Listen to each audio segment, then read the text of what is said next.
Graça e paz, né? Conforme minha esposa falou, meu nome é Arthur, ela é Carla. Nós agora em outubro fazemos 5 anos de casamento e Deus tem nos dado um amor grande pelo Ministério de Casais. Mesmo com tão pouco tempo, Deus tem nos impelido a como é importante nós amarmos primeiramente a casa de Deus e trazer essa glória para dentro das nossas casas. Como é importante, como é relevante isso. Nós somos pastores auxiliares ali na cidade de Rolândia. Tenho o privilégio de ter o meu pai e minha mãe como pastores sêniores. Eles já estão há 16 anos na comunidade de Siloé. O pastor Rude, meu pai, está em 40 e poucos anos e com a graça de Deus nós temos dado sequência. A gente ficou muito feliz de ver uma igreja que também tem sequência, que também pensa em gerações, onde os filhos dessa casa já estão ministrando ao Senhor, onde os filhos dessa casa já estão envolvidos. O pastor me mostrou, apresentou para a gente um dos meninos que cresceu nessa casa, agora está tocando as vidas das pequenas crianças. E nós temos a plena convicção que uma igreja que vai fazer a diferença é uma igreja que não olha para o hoje, mas olha para o amanhã, que declara a vinda de Jesus, que declara com gratidão em meio às tribulações. E nessa noite eu quero falar um pouquinho sobre isso, uma palavra que tem queimado o meu coração, que é a gratidão atrai o extraordinário. É interessante que como nós no dia a dia, nós somos levados, a nossa mente, nosso coração, a nossa carne nos leva naturalmente para longe da gratidão. Eu só consigo agradecer a Deus se tudo está ok. Se eu recebo uma promoção, eu agradeço a Deus. Se eu sou honrado, eu agradeço a Deus. Se meu filho tirou nota 10 na escola, eu agradeço a Deus. Mas muitas vezes quando eu perco meu emprego, eu começo a me virar contra Deus. Quando algo acontece, talvez quando a voz do pastor, e aqui há pastores sérios, vem e puxa um pouco a tua orelha, eu esqueço que Deus existe. E eu quero te encorajar, eu quero te animar nesses dias, a você ser um homem, uma mulher, um jovem relevante, dentro de uma igreja relevante, dentro de uma igreja que está sendo levantada nessa cidade, com uma voz profética, para declarar a vinda de Jesus. Primeira coisa que me chamou muita atenção, a gente não conhece a história da igreja, a gente apenas conheceu os pastores de vocês ontem, mas logo quando a gente chegou, a gente viu aquela árvore pintada ao lado das bandeiras, e para mim tem um significado muito forte, muito profético, de quando nós declaramos que nós servimos a um Deus, e Deus tem nos colocado em uma igreja de alicerces. Uma árvore não produz fruto se não tiver alicerces. Um fruto não é bom, não é agradável se não for adubado da maneira certa, se ele não for colhido da maneira certa. E eu tenho a plena convicção, que eu não preciso perguntar, mas há uma convicção no meu coração e em Deus, que essa igreja tem lançado raízes profundas. Que no meio das dúvidas, no meio da incredulidade, essa igreja se levanta de forma profética nessa cidade, para perseverar e prevalecer em meio a dias maus. E é justamente nesses dias que eu e você somos tentados a desistir. Mas a voz do Senhor vem sobre nós e declara: você vai prosseguir, você vai avançar, você está firmado e por isso pode vir as chuvas, podem vir os ventos, mas você e a tua casa não vão ser destruídos, porque nós estamos firmados na rocha. Nós estamos quase acabando esse ano. Tenho certeza que teve várias alegrias, mas também várias tristezas.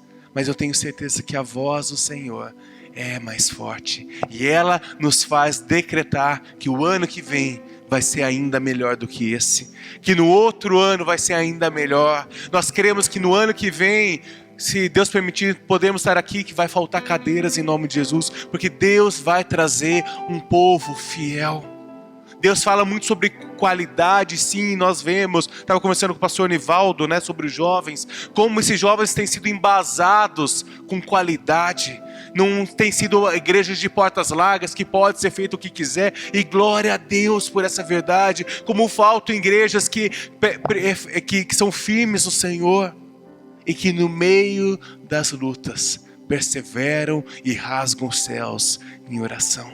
E eu tenho certeza que Deus tem forjado no teu coração um coração diferente, um coração que ama, um coração de estar na casa de Deus e ter alegria. E se eu pudesse resumir uma palavra, esses 2 dias que nós tivemos aqui, eu ia falar alegria. Há um gozo do Senhor, há um óleo de alegria, como diz Isaías, e justamente no mundo angustiado precisa haver esse óleo de alegria, ao invés de pranto, coroa ao invés de cinzas. E eu tenho certeza que essa igreja foi chamada, entre outras coisas, para espalhar esse bom perfume. Queria que você estivesse abrindo a tua palavra ali em Gênesis, capítulo 6. Porque é justamente quando alguma coisa talvez não esteja boa, é que Deus vem e estabelece sobre você e sobre mim, e sobre as nossas casas, uma aliança eterna. Gênesis 6, a partir do versículo 5.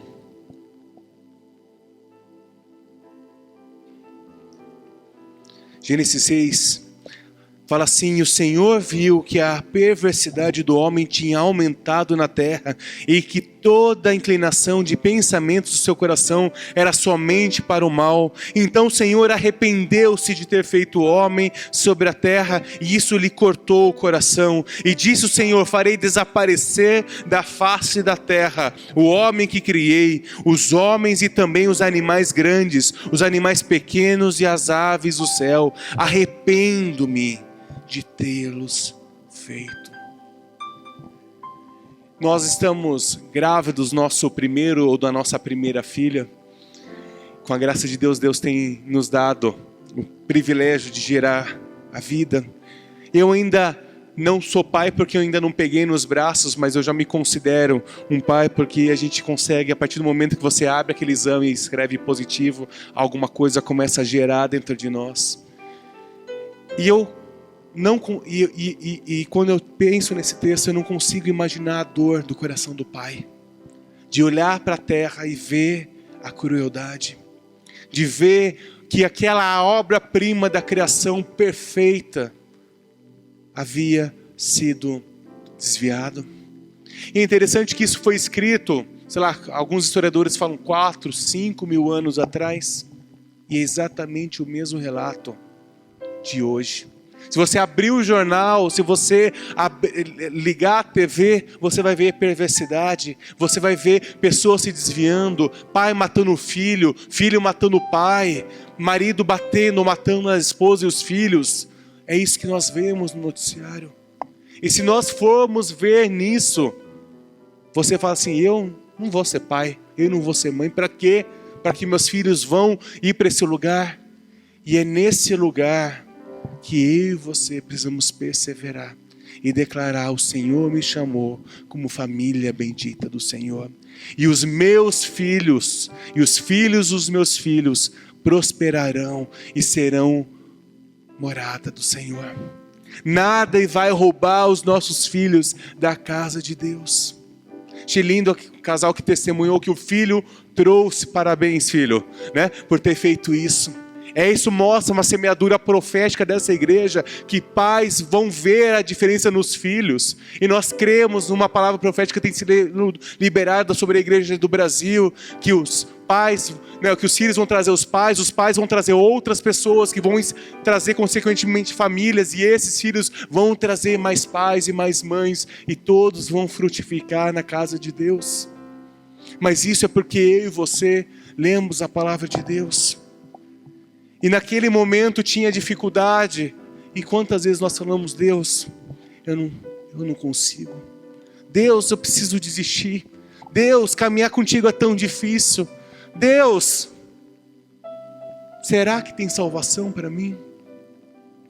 E é justamente quando nós lemos no primeiro livro da Bíblia que fala: havia um povo tão ruim quanto hoje.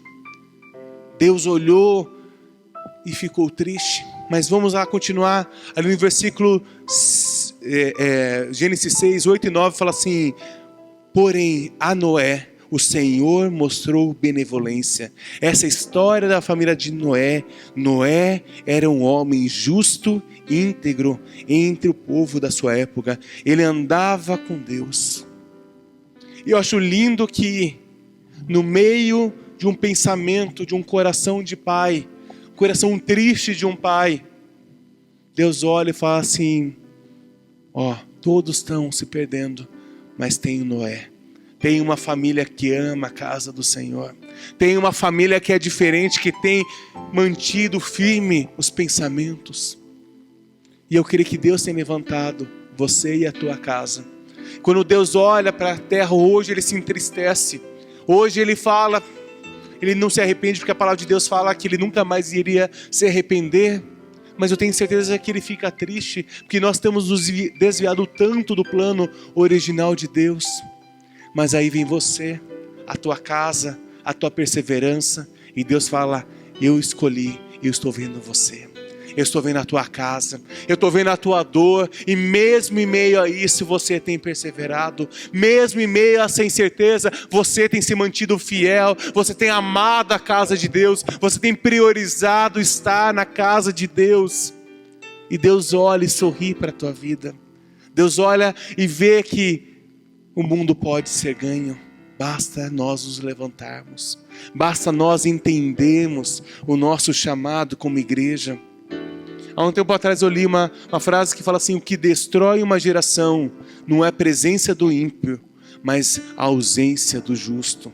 Uma vez eu li essa frase de um livro do pastor Luiz Hermínio, e eu falo assim: quantas vezes eu e você temos nos acovardado frente às lutas. Mas eu não quero trazer isso como peso para a tua vida, mas eu quero declarar que hoje você vai sair com uma postura diferente.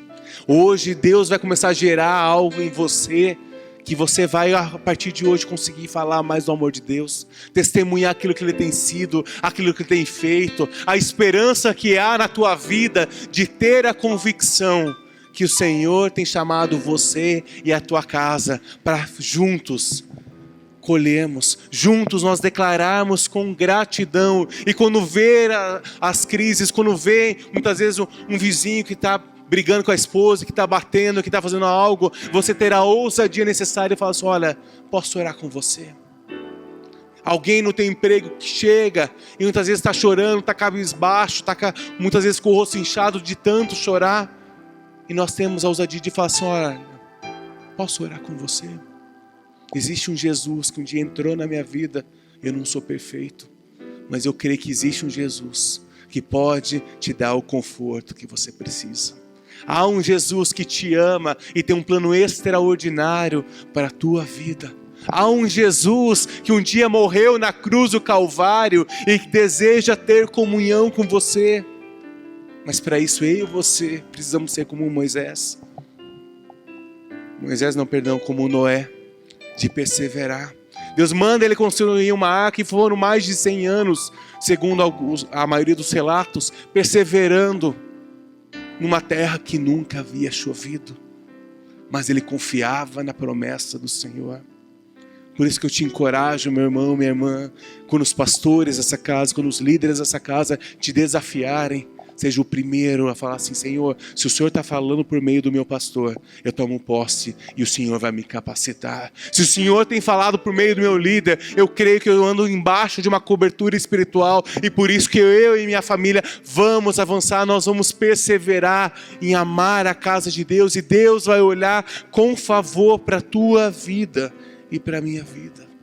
Porque é nesse lugar onde nós obedecemos que nossas famílias são protegidas. É nesse lugar que Deus vem até nós e nos dá a direção correta. É nesse lugar que os nossos sonhos são mantidos. Eu gosto muito de uma frase que o nosso pastor fala, que fala assim: que nenhum sonho é enterrado perante Deus. E talvez hoje você chegou com sonhos destruídos. Talvez hoje você chegou sem uma esperança, sem uma direção. Ou pelo menos você conhece alguém que está vivendo nesses dias. Eu conheço muitas pessoas que têm desistido de andar com Deus. Mas nós cremos que ninguém vai mais enterrar os sonhos perante Deus, mas pelo contrário, eles vão ser frutos, eles vão crescer e multiplicar. E algo foi acontecendo na vida de Noé, começou a gerar, ele teve a perseverança, ele e a sua casa trabalharam juntos, eles se uniram como família bendita do Senhor, enquanto o mundo falava que ele era louco, enquanto o mundo falava, quem que é esse cara tá ficando gaga, quem que é esse cara? Mas ele e a sua casa perseveraram até o fim. E vamos andar um pouquinho lá em Gênesis 8, a partir do versículo 18, fala que teve todo o dilúvio entre 6 e 7, começo do 8, teve todo o dilúvio, toda a humanidade foi destruída, foram 40 dias de chuva, dia e noite. E a gente muitas vezes lê a palavra e acha, 40 dias, 40 noites, mas que bom. Mas imagine você, 40 dias, 40 noites, num ambiente fechado, com todos os tipos de animais. 40 dias e 40 noites sem poder tomar banho. 40 dias e 40 noites com animais defecando naquele lugar. 40 dias e 40 noites naquele ambiente. Com certeza não era um ambiente mais agradável. Com certeza após 40 dias e 40 noites, depois teve vários outros dias até a terra secar, devia estar um lugar fedido, devia estar um lugar ruim do ponto de vista natural. Mas era naquele lugar que Deus estava preservando a espécie humana. Muitas vezes nós passamos por lutas e por dores que nos fazem querer sair do barco. Muitas vezes acontecem processos nas nossas vidas que falam assim, não vale a pena, é muito dor, é muita tribulação, tá difícil. Mas fala para a pessoa ao teu lado, na presença de Deus, você e eu vamos chegar seguros no amanhã que Ele reservou para você. Nesse lugar que pode não ser humanamente falando o melhor lugar para se estar, é que a raça humana foi preservada. E Noé podia sair falando, graças a Deus, não quero mais ver animal, não quero mais ver gente, quero tomar um banho, quero sair daqui. E o que Noé fala lá em Gênesis 8, a partir do 18, fala assim, então Noé saiu da arca com sua mulher e seus filhos, e as mulheres deles, e todos os animais. Depois Noé construiu um altar dedicado ao Senhor, e tomando alguns animais e aves puros, ofereceu-lhe como holocausto, queimando sobre o altar. O Senhor sentiu um aroma agradável, e disse a si mesmo, nunca mais amaldiçoarei a terra por causa do homem, pois o seu coração inteiramente inclinado para o mal desde a infância, e nunca mais destruirei todos os seres vivos, como fiz dessa vez. Noé saiu com gratidão. Noé saiu com a certeza de, obrigado Deus que o Senhor me escolheu. Obrigado Deus que valeu a pena esses 100 anos de perseguição. Obrigado Deus que um dia o Senhor olhou para a terra e viu eu com as minhas imperfeições e me escolheu para estar aqui. E eu não tenho nada além do que construir um altar e te adorar. Eu não tenho nada além do que falar, Deus, obrigado. E eu quero te encorajar, meu irmão, minha irmã. Nós não fazemos mais um altar de pedras e colocamos animais para serem queimados em cima deles. Mas eu e você temos o privilégio de erguer um altar de adoração ao Senhor quando nós chegamos em casa. Eu e você temos o privilégio, se você sabe, né, nem todos nós sabemos cantar tão bem como os irmãos, mas canta do teu jeito, canta desafinado, canta fora do tom, mas canta. Louva o Senhor, porque Deus quer ouvir a tua voz, Deus quer ouvir o teu coração.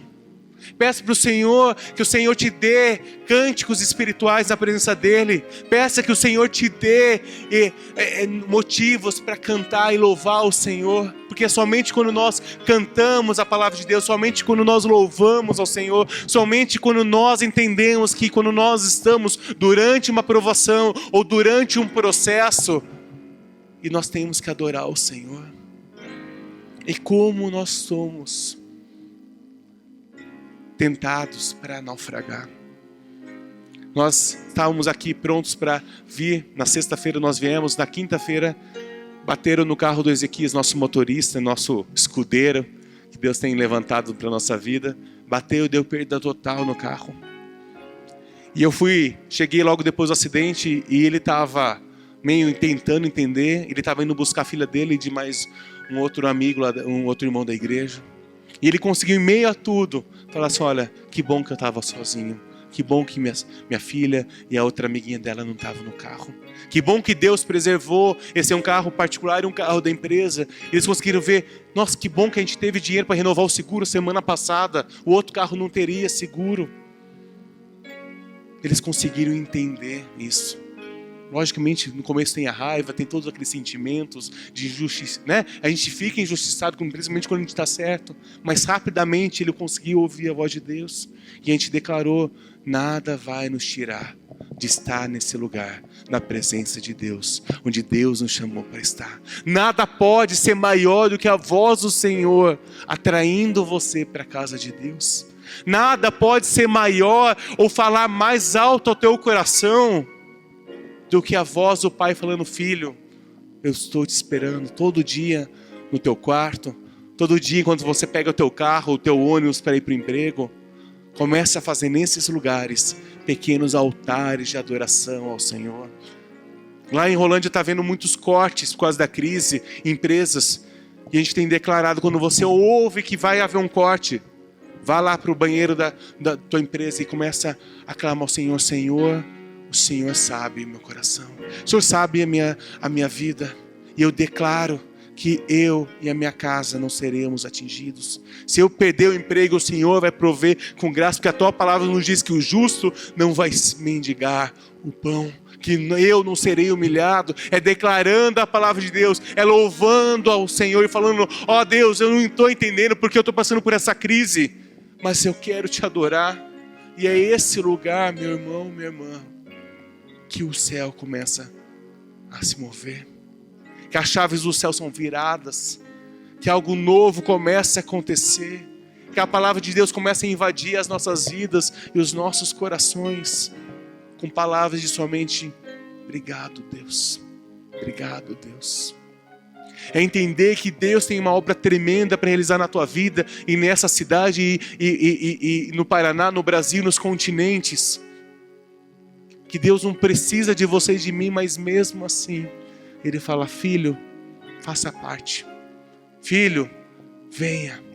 Filho, estou aqui, eu quero te abençoar. Eu quero que você seja agente de milagres. Eu quero tirar toda a tua timidez. Quero tirar tudo aquilo que te impede hoje de prosseguir. E eu posso te dizer uma coisa: vale a pena seguir a Jesus. Vale a pena seguir o Senhor. Vale a pena abrir mão de tudo em prol do reino. Vale a pena. Eu ainda me considero uma pessoa nova, vou fazer 33 anos. E eu lembro que eu vi meus pais, meu pai era pastor, minha mãe, como a gente veio de uma igreja muito tradicional, não existia esse reconhecimento à mulher. E eu lembro que a última coisa que eu pensava era ser pastor, porque eu via um peso, eu via um fardo sobre a vida do meu pai. Eu via algo que eu não queria para mim. Eu falei assim: olha, a última coisa que eu vou ser na vida vai ser pastor, com certeza. E eu comecei, Deus me permitiu prosperar e algumas coisas. Eu terminei a faculdade de administração de empresas e Deus abriu uma porta para mim de um estágio nos Estados Unidos. E eu lembro que eu estava indo para lá, isso foi em 2007. E eu lembro que na volta tinha uma entrevista de emprego marcado, já estava tudo certo com um amigo meu, para trabalhar num banco em São Paulo. Estava começando a fazer pós nessa área. E Deus me levou num lugar que a temperatura média era menos 15 graus. Eu gosto de frio, mas não tanto. E eu brinco assim, que Deus me colocou numa geladeira para conseguir ouvir a voz dele. Minha pretensão era: eu vou para lá para estudar inglês, eu vou lá para fazer um estágio em logística, eu vou para lá era uma montanha de esqui, então eu vou esquiar, vai ser férias, vai ser com tudo, depois eu vou voltar com tudo para trabalhar. E eu não vou me delongar, mas tudo começa a dar errado. Eu tinha escolhido no mapa o lugar mais longe de povo latino, porque eu queria aprender inglês. Meu chefe era búlgaro e o outro era mexicano, quer dizer, inglês que é bom nada. Era horrível o inglês deles. A agenda nunca batia para eu estar com meus amigos, para a gente... Meu aniversário, Natal e Réveillon, eu passei trabalhando dentro da empresa que eu não consegui liberação. Eu lembro exatamente no dia da virada do Natal, e um dia eu sentei num pallet, né, naquelas caixas, e comecei a chorar. Eu falei assim, Deus, o que está acontecendo? O que está acontecendo? Meu plano estava perfeito dentro da minha cabeça. E Deus falou assim, por que você tem fugido de mim? Por que você tem se desviado do plano original que eu tenho? Claro que eu vou te abençoar se você for para a carreira empresarial, mas não é isso que eu tenho sonhado para vocês. E com a graça de Deus eu estava com um salário muito legal aonde eu estava. E daí eu liguei no outro dia, Deus falou, só liga lá para a igreja, dá uma perguntada como que estão as coisas. Eu liguei no outro dia, falei com meu pai, disse, pai, como estão as coisas? Tá legal. O fulano, que era o secretário da igreja, trabalhava de meio período, recebeu, ele está indo com a família para um outro estado, ele está indo, então agora a gente vai ter que, quando você voltar, ajuda a gente a procurar um secretário, uma secretária para a igreja. Daí Deus falou assim, assume esse lugar de secretário. Ganhava meio salário mínimo, eu lembro que era mais ou menos 10% do que eu ganhava na época em outro lugar. Então eu falei assim, Deus, você está maluco, imagina, como que tenho isso, tem meus planos, tem meus sonhos, não sei o que. E eu não via que Deus estava me colocando num lugar frio, longe de todos, para eu conseguir a voz de Deus. E com a graça de Deus, Deus começou a fazer algo extraordinário. Em 2008, 2009, 2010 foi extraordinário mais ainda, porque eu conheci essa linda mulher, que é minha esposa. Em 2011 nós nos casamos, e agora em 2013 nós fomos ordenados como pastores juntos. Eu já era pastor antes, e para ano que vem nós temos a incumbência em Deus de assumir a igreja lá em Rolândia. Mas por que eu estou dizendo isso? Ao longo desses processos, muitas vezes a gente quer desistir. Ao longo desses processos, muitas vezes a gente quer fugir da boa, agradável e perfeita vontade de Deus. Eu quero que você hoje, nessa noite, comece a voltar a sonhar em Deus. Talvez sonhos de fazer uma faculdade, um outro emprego, mas voltar a sonhar os sonhos de Deus que Ele sonhou para você nessa casa. Para que você possa entender qual é a vontade de Deus para a tua vida.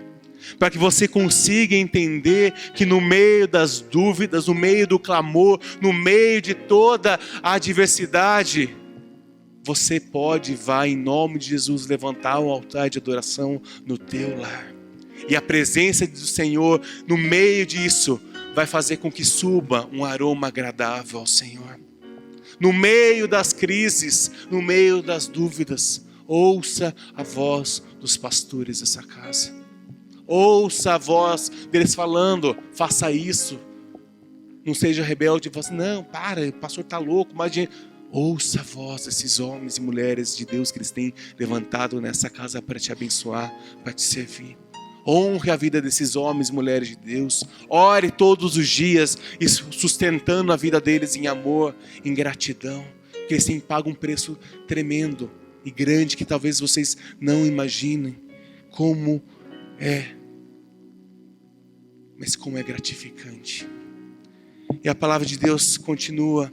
E ali em Gênesis 9, 11 e 13 fala assim, somente estabeleço uma aliança com vocês, nunca mais será ceifada nenhuma forma de vida pelas águas de um dilúvio, nunca mais haverá dilúvio para desfazer a terra. E Deus prosseguiu, esse é o sinal da aliança que eu estou fazendo entre mim e vocês e com todos os seres vivos que estão com vocês para todas as gerações futuras. O meu arco que coloquei nas nuvens será o sinal da minha aliança com a terra.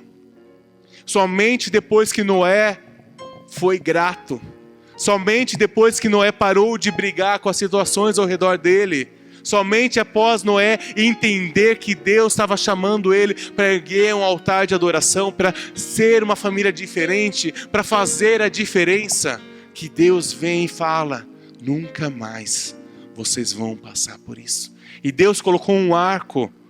Por isso que eu falo, e eu não gosto da tradução para o português, que fala que é o arco-íris, que Íris é uma deusa egípcia, que fala pela mitologia, onde ela passava, ela deixava, os seus cabelos deixavam um rastro nas cores do arco-íris. É o arco da aliança que Deus tem para você. Eu não sirvo a um Deus que deixou o arco da íris. Eu não sirvo a um Deus que tem deixado e tem banalizado o arco-íris como símbolos homossexuais. Como nós, como igreja, amamos essas vidas, mas eu não aceito, como cristão, que usem o símbolo do meu Deus, de uma aliança eterna, linda que Ele fez com você e comigo, para falar que esse amor venceu. O amor que venceu e triunfou foi de Jesus Cristo na cruz do Calvário, e não os amores e as paixões desse mundo. E nós, como igreja, precisamos estar atentos a isso. Eu e você precisamos nos posicionar e declarar: sim, nós não somos homofóbicos, nunca seremos como igreja do Senhor, mas nós não aceitamos práticas que vão contra a palavra de Deus. Nós não aceitamos o divórcio como solução fácil para o casamento. Logicamente, o divórcio é um acidente, cada caso é um caso, tem uns pastores, mas não é aquela coisa de tipo, vou casar, se não der certo eu separo. A gente precisa tirar os valores do mundo e tirá-los de dentro da igreja. Eu tenho certeza que essa igreja tem sido levantada nessa cidade para tirar os valores do mundo de dentro da igreja e transformar o mundo com os valores da casa de Deus. E é esse projeto que Deus tem para você e para mim. Sair das quatro paredes, ir nas escolas, ir nas faculdades, ir nas empresas e falar: não, isso não está certo, porque o meu Deus, não é porque eu sou melhor, não é porque eu tenho nada mais do que você, mas o meu Deus é rico em misericórdia, deixou uma só palavra, uma só direção, uma só aliança, uma aliança eterna. E por isso que eu quero estar orando com você nessa noite. Tantas coisas vêm tentando roubar essa aliança, tantas coisas vêm tentando nos tirar da casa de Deus, mas nós declaramos como família bendita do Senhor, como um só reino, um só corpo, que vocês vão ser daqueles que Deus olha para a terra e fala: ali existe uma igreja que ama a minha presença. Ali está uma igreja que levou umas bordoadas, mas está se levantando com força, levantando de forma profética.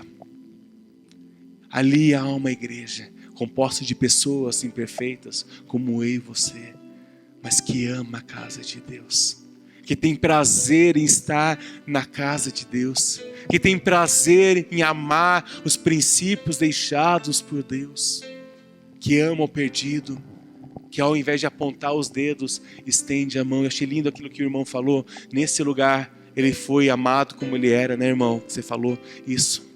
Esse é o papel da igreja. Venha como você está. Venha da forma como você está. E aqui na presença de Deus, você vai ser transformado de dia em dia, em fé, de glória em glória. Um passo a cada vez. Para a gente começar a correr uma maratona, eu começo me alongando, eu começo fazendo exercícios para um dia correr uma maratona. E a palavra de Deus e a caminhada com Deus não é aqueles 100 metros rasos, mas são maratonas. É uma jornada de uma vida inteira. Por isso, se prepare. Se prepare para colher os frutos doces, mas se prepare também para as adversidades. E eu acho muito interessante que durante Josué, Moisés, eles estão andando por todo o deserto. E Deus vai pouco a pouco matando, destruindo todos os inimigos. Moisés vai, Josué se levanta, todo lugar que você pisar a planta do vosso pé, eu te darei. Algo profético, algo extraordinário. E é interessante que daí eles vão para a terra que Deus prometeu. E lá tem gigantes. E os gigantes não foram derrotados por Deus. Deus não fez eles sumirem. Deus deixou aqueles gigantes para que Josué e o povo lutassem. E por que Deus faz isso?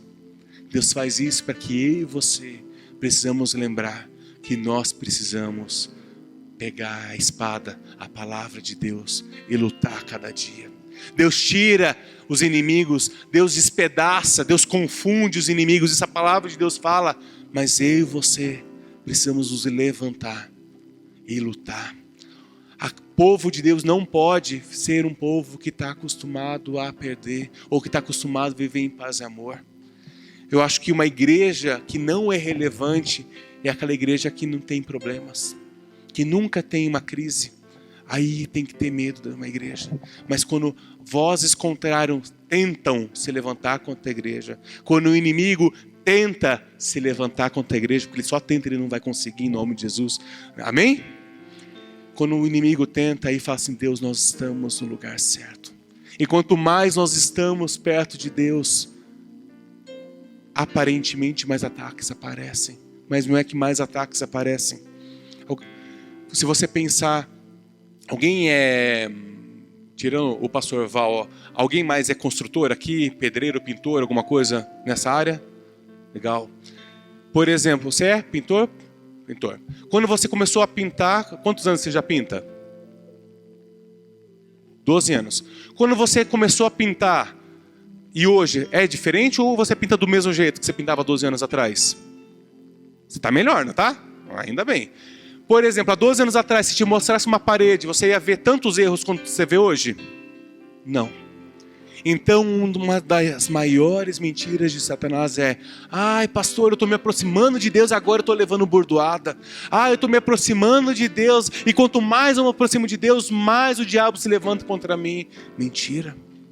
Quanto mais eu me aproximo de Deus, mais a luz da glória, do sol da justiça reina sobre você. Mais defeitos você vai ver. Se você apagar todas as luzes, você não vai ver a decoração, você não vai ver nada bom e nada ruim. Mas quanto mais luz eu coloco, mais beleza eu vejo, mais cores lindas de uma decoração, de uma flor linda, mas também mais os detalhezinhos, as imperfeições. Então não tenha medo que Deus brilhe sobre a tua vida. Não tenha medo que o sol da justiça reine sobre o teu lar. Talvez vai trazer desconforto, vai. Talvez você vai ver que aquilo lá está fora do lugar, que tem sujeira debaixo do tapete, vai. Mas Deus vai te capacitar pelo poder do nome de Jesus para você fazer uma faxina no teu lar, para trazer a glória, a nobreza do Senhor. E novamente eu falo, procure ajuda nos líderes, nos pastores nessa casa. Em 2 Crônicas 20:20 fala assim: crede no Senhor o teu Deus, estareis seguros. Crede, acredite nos profetas, nos pastores, e vocês prosperarão. É acreditar em Deus, no amanhã seguro que Ele tem para você, mas também ouvir a voz profética que tem sido levantada nessa casa, que vai te dizer: não temas, que vai te dizer: filho, vem, você vai prosseguir e vai avançar. Crê que esse lugar de obediência e de gratidão vão liberar o extraordinário sobre a tua vida.